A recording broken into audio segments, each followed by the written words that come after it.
अस्सलाम वालेकुम व्यूवर्स, कैसे हैं आप। आज हम आलू मटर शोरबे वाले बना रहे हैं। उसके लिए मैंने आधा किलो मटर लिए हैं, आधा किलो आलू लिए हैं और एक दरमियाने साइज़ की प्याज, 2 मीडियम टमाटर और 3 हरी मिर्चें ली हैं।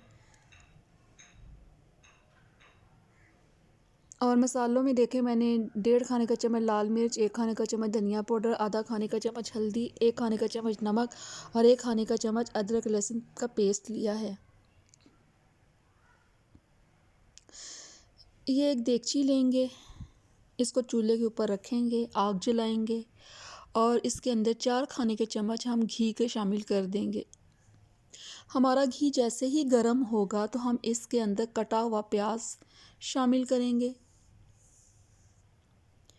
ये देखें, हमने कटा हुआ प्याज गरम घी में शामिल कर दिया है। इसको तब तक हम हिलाएंगे जब तक हमारे प्याज ब्राउन नहीं हो जाते। हमें प्याज को लाइट ब्राउन कलर देना है।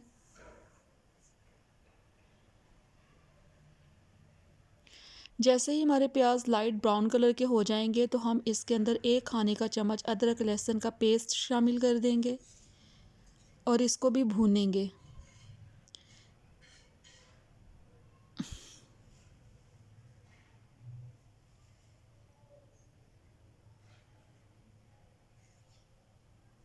अदरक लहसुन का पेस्ट को भूनने के बाद हम इसके अंदर अपने जो बाकी के स्पाइसेस हैं वो शामिल करेंगे।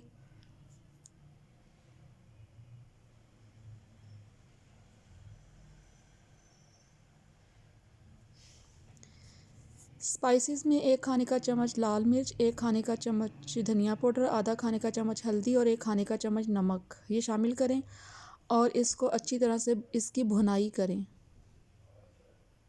ताकि मसालों का जो कच्चापन है वो ख़त्म हो जाए, अदरक लहसुन का भी कच्चापन ख़त्म हो जाए।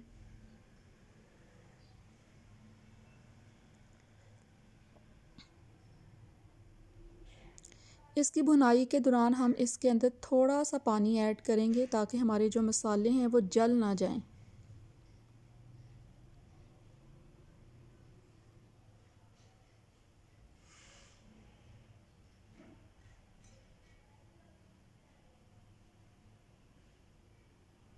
तो ये देखें, मैंने इसके अंदर थोड़ा सा पानी शामिल कर दिया है ताकि मसाले नीचे लग ना जाएं, क्योंकि मसालों के जलने का ख़तरा होता है, तो इसलिए थोड़ा सा पानी शामिल कर देना चाहिए। अब हम इसमें अपने 2 कटे हुए टमाटर शामिल करेंगे। टमाटर शामिल करने के बाद हम इसको अच्छी तरह से मिक्स करेंगे।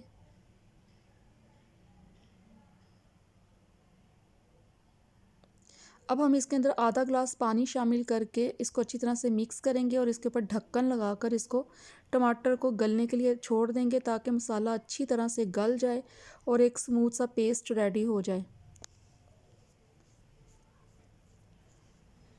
ये देखें, हमने इसके ऊपर ढक्कन लगा दिया है। अब इसको तकरीबन 5 से 10 मिनट लगेंगे और ये देखें 5 से 10 मिनट के बाद हमारा मसाला पक कर रेडी है। टमाटर अच्छी तरह से इसमें मैश हो चुके हैं। अब हम इसको अच्छी तरह से भुनाई कर लेंगे। इस स्टेज पर भी हम इसकी अच्छी तरह से भुनाई करेंगे ताकि घी अलग हो जाए। अब हम इस वक्त 3 हरी मिर्चें काट कर और आधा किलो जो हमने मटर लिए थे वो इसमें शामिल करेंगे।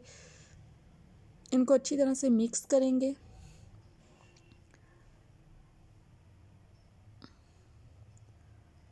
और ढक्कन लगाकर हम मटरों को गलने के लिए छोड़ देंगे। हमने मटरों को हाफ़ गलाना है और जैसे ही हमारे मटर हाफ़ गल जाएंगे तो हम इसके अंदर आलू शामिल करेंगे। ये देखें, हमारे जो मटर हैं वो पक रहे हैं। जैसे ही मटर आधे गल जाएंगे हम इसमें आलू शामिल कर देंगे।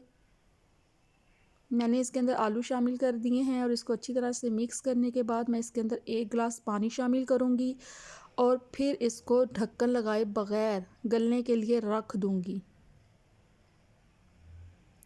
ढक्कन लगाए बग़ैर इसलिए आलू मटर मैं पकने के लिए रख रही हूँ क्योंकि जब हम ज़्यादा देर ढक्कन लगाते हैं तो हमारे जो मटर है उसका टेस्ट मीठा मीठा सा हो जाता है। इसलिए ज़्यादा कोशिश किया करें कि मटरों को जब भी पकाएं इसके ऊपर ढक्कन ना ही दें। मैंने जब पहले मटर बनाए तो मैं गलती से मैंने ढक्कन रख दिया था, लेकिन चलें उससे भी थोड़ा गुजारा हो जाएगा, लेकिन आप मज़ीद उसके ऊपर ढक्कन ना दीजिएगा, बगैर ढक्कन रखे ही पकाएं। ये देखिए हमारे आलू मटर पककर तैयार हो चुके हैं। मज़ेदार आलू मटर तैयार हैं शोरबे वाले। आप इसको उबले हुए चावलों के साथ खाएं।